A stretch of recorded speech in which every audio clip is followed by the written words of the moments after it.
Doctor Naveer, university of agriculture Faisalabad. गंदम पे बात करेंगे जी। गंदम में तीसरा पानी जो ना वो लोग लगा रहे हैं। कुछ जगह पे लग गया है, नहरें आ गई हैं, लोग वेट कर रहे थे, कुछ नहीं आ रही जिनकी डिले होने की वजह से वो डेफिनेटली ट्यूबवेल का पानी चलाएंगे। तो तीसरे पानी पे याद रखें बेसल में पोटाश भी चाहिए। लाजमी एमओपी का बैग गंदम को बजाई के टाइम लाजमी आधा बैग दें। अगर आप शुरू में याद रखें वेजिटेटिव स्टेज पे पौधा जो है ना, जो उसके सीड में जितना पोटाश मौजूद होता है वेजिटेटिव के दौरान 25 गुना 25 टाइम ज्यादा पोटाश अपटेक करता है वेजिटेटिव ग्रोथ के दौरान। तो वो दानश्वर हजरात जो कहते हैं जी नहीं पोटाश का फोलियर स्प्रे करवा दें, पोटाश की कमी पूरी हो जाएगी, पौधा माल नॉरिश्ड रहता है, पौधा जो डिजीज का रेजिस्टेंस है वो नहीं आता, डिजीज का इशू बनता है। इतना इंपॉर्टेंट है पोटाश, पूरी पौधे की ट्रांसलोकेशन पोटाश के ऊपर है। हर न्यूट्रिएंट किसने क्या काम करना, फंक्शन करना, कौन से एंजाइम ने क्या करना, फोटोसिंथेसिस में जो कार्बोहाइड्रेट की सिंथेसिस है उसकी अकोमोलेशन, नाइट्रेट की जो प्रोटीन में कन्वर्जन, एंजाइम एक्टिविटी, इतना ज्यादा इंपॉर्टेंट है पोटाश। और हमारे बहुत सारे बल्कि सारे दानश्वर हजरात जो यूट्यूब के ऊपर बैठे वो कहते हैं जी पोटाश का एक स्प्रे करवा दें, 15 मन पैदावार में इजाफा हो जाएगा। ईडी लोटे पे ही है, 15 मन ऐसे कैसे इजाफा हो सकता है?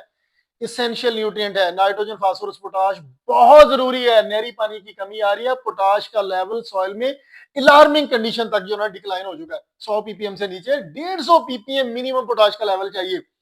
तो पोटाश बेसल में चाहिए, लाजमी चाहिए, कुछ भी करें लाजमी चाहिए। बेशक आप आधा बैग एमओपी क्यों ना लें, एमओपी का एक्सपेंस कितना है?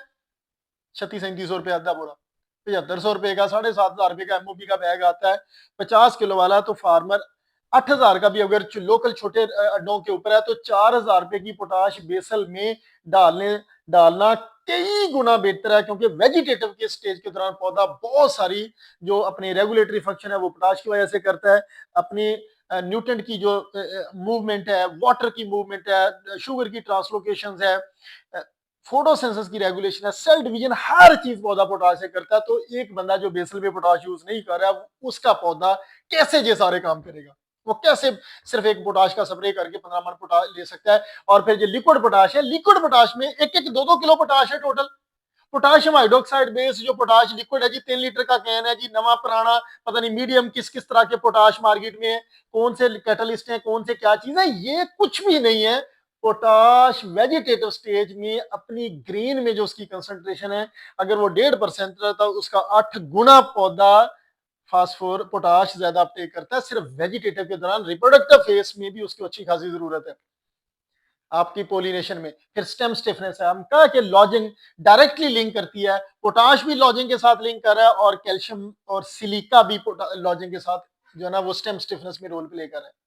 तो जब तीसरा पानी है, पोटाश आपको लाजमी फ्लड करवानी है।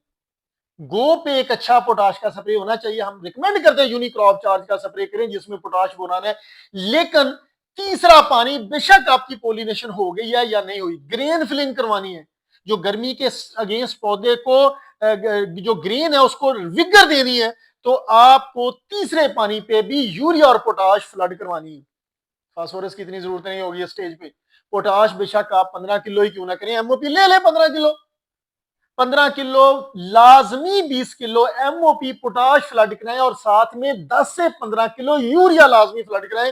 पौधे में फोटोसिंथेसिस का अमल, पौधे में ग्रीन सेंसस का अमल, ग्रीन मैटर का अमल नहीं रुकना चाहिए। पौधे येलो नहीं होने चाहिए जब तक के पौधे में ग्रेन डेवलप नहीं हो जाता। आपने 2 बैग यूरिया दिए और आपने दूसरे पानी पे यूरिया पूरा कर दिया है, अब तीसरे पानी की बारी है। पौधे को हरे रह के पौधे को अपनी विगर ग्रीन मैटर स्टे करवा के अपनी ग्रेन डेवलपमेंट करवानी है। और बहुत सारे फील्ड में जब ग्रेन डेवलपमेंट का अमल चल रहा होता है, ग्रेन फिलिंग का अमल चल रहा होता है, तो पत्ते जो है नीचे से येलो होना शुरू हो जाते हैं, वो नहीं होने चाहिए। कोई मैटर नहीं करता, 4,4200 का यूरिया आप 10 किलो 15 किलो यूरिया के साथ 10 से 15 किलो एमओपी पोटाश डालें। लेकिन उसके साथ याद रखें कि जो गर्मी के स्ट्रेस, गर्मी के अगेंस्ट पौधे को resistance, heat stress, drought stress से बचाना है, लॉजिंग से रोकना है, पेस्ट अटैक से रोकना है, ठंडा रखना है पौधे को। तो बायोएक्टिव सिलिका साथ कभी ना भूलें। सर इस बायोएक्टिव सिलिका में 30% सिलिकॉन सिलिसिक एसिड फॉर्म है, लेकिन ये हमने स्टोन से हाइड्रोलिसिस उसकी प्रोसेसिंग करवाई है, नॉट विद राइस स्ट्रा। इसमें 10% कैल्शियम है, अवेलेबल कैल्शियम। इसमें 4% पोटाश है, इसमें 5% आयरन है कुछ था, और इसमें 1% बोरान है। तो पौधे को आप चाहते हैं कि स्टेम स्टिफनेस रहे, पौधे का तना मजबूत रहे, गर्मी सर्दी आपकी वाटर की स्ट्रेस पौधे को मुतासर ना करे, न्यूट्रिएंट की अवेलेबिलिटी मैक्सिमम हो, ग्रीन फिलिंग मैक्सिमम हो, तो 10 किलो यूरिया के साथ 10 किलो 10 से 15 किलो पोटाश और 2 केजी बायोएक्टिव सिलिका गंदम में फ्लड करवा दें। आप देखेंगे कि आपके पौधे में नई जान आ जाएगी, जो कि इस वक्त इशू बन रहा है हाई टेम्परेचर की वजह से। गंदम के पौधे स्ट्रेस में जा रहे हैं, एक मीना नहरें बंद रही हैं, तो वो पानी अगर बायोसिलिका आप अप्लाई करवाते हैं, दूसरे पानी पे भी ठीक है, तीसरे पे भी ठीक है, लेकिन इसको अप्लाई जरूर करवाएं और अपने पौधे को स्ट्रेस से बचाएं, क्लाइमेट के अगेंस्ट पौधे में रेजिस्टेंस लेके आए और जितनी पैदावार आप ले सकते हैं वो ले लीजिए। Thank you very much.